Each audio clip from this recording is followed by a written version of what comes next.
एक महिला, जिसका नाम कमला था, अपने 3 बच्चों के साथ रहती थी, एक बेटा और 2 बेटियां। उसका पति कई साल पहले गुजर चुका था और वह बहुत गरीब थी। उसका एकमात्र सहारा उसका बेटा रमेश था।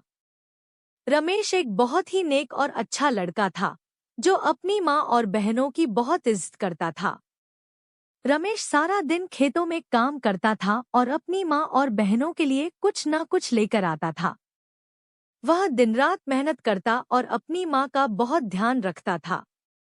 उसे यह एहसास था कि उसके पिता की मृत्यु के बाद उसकी माँ और बहनों का एकमात्र सहारा वही है। रमेश की शादी सीमा नाम की एक लड़की से हुई।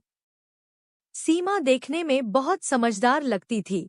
शुरू में उसका व्यवहार अपनी नंदों और सास के साथ अच्छा रहा, लेकिन समय के साथ वह रमेश की माँ और बहनों से जलने लगी।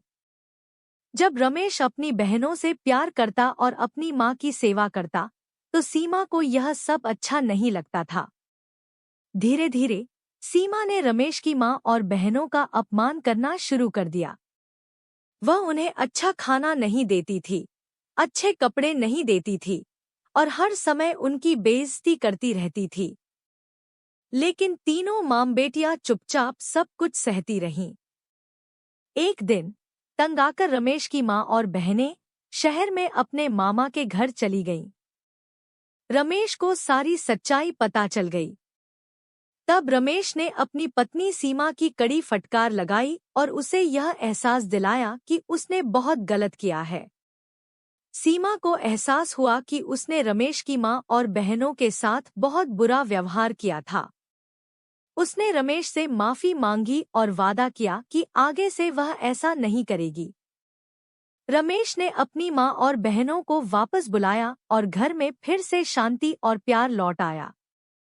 अब सब मिलकर खुशी खुशी रहने लगे।